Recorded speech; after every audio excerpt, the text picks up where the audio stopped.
Pernah nggak sih Anda lagi enak-enaknya santai menikmati hidup, tiba-tiba ada sebuah situasi yang seolah mengganggu ketenangan Anda? Nah, itulah inti dari pembahasan kita hari ini, tentang pergulatan antara kenyamanan kita dengan panggilan untuk menolong orang lain.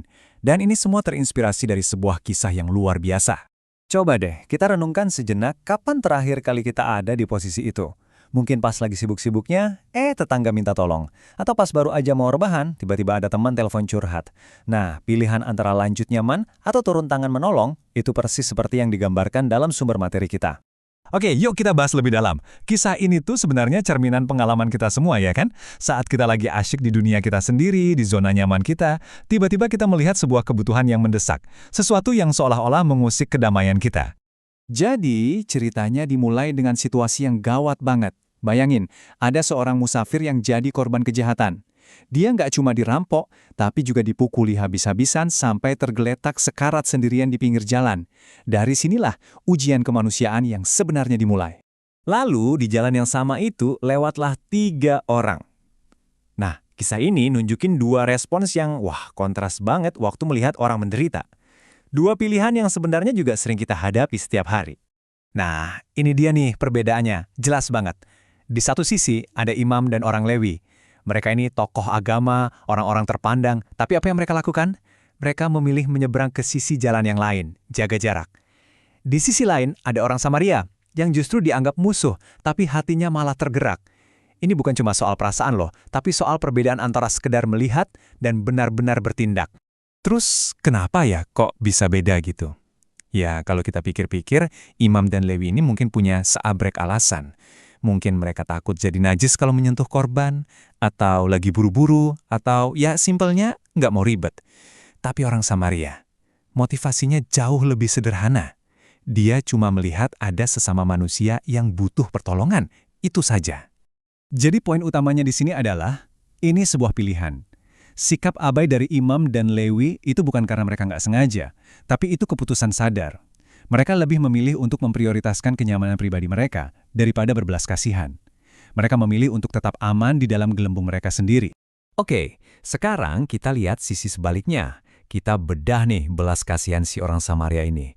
Rasa kasihannya itu bukan cuma, duh kasihan ya, terus pergi. Bukan, ini adalah serangkaian tindakan nyata, konkret, dan tulus.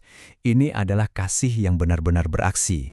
Coba deh kita lihat langkah-langkahnya. Dia nggak cuma teriak dari jauh, dia datengin, dia sentuh lukanya, dia obati pakai bekalnya sendiri.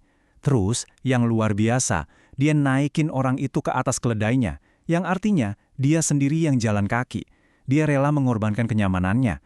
Nggak cuma itu, dia bawa ke penginapan, dirawat, bahkan dia jamin semua biayanya. Totalitas banget. Dan ini yang bikin ceritanya makin kuat. Pada zaman itu, orang Samaria dan Yahudi itu saling benci. Tapi orang Samaria ini sama sekali nggak bertanya, kamu dari suku mana, agamamu apa, nanti bisa balas budi nggak? Nggak ada pertanyaan semacam itu. Dia cuma lihat ada kebutuhan dan dia langsung bertindak. Inilah yang namanya kasih tanpa syarat. Nah, sekarang pertanyaannya buat kita semua. Kisah ini bukan sekedar cerita pengantar tidur kan? Ini adalah tantangan pribadi untuk kita. Di sini dan saat ini. Di jalan kehidupan kita masing-masing, pilihan itu selalu ada.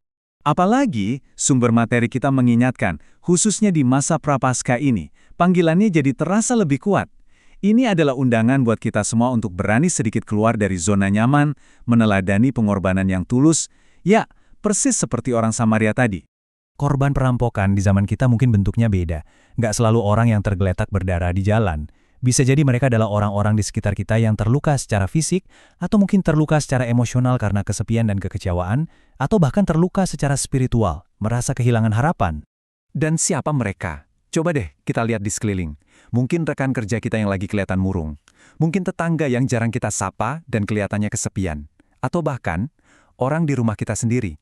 Anggota keluarga yang diam-diam butuh perhatian dan waktu kita. Pertanyaannya, apakah kita benar-benar melihat mereka? Jadi, ini tantangan buat kita semua. Ini bukan tentang mengubah dunia dalam semalam kok, tapi tentang memulai dari satu orang. Coba pikirkan, siapakah satu orang di jalan Anda minggu ini yang butuh Anda untuk menyeberang, meninggalkan sebentar zona nyaman Anda, dan menunjukkan kasih yang nyata? Pilihan ada di tangan Anda.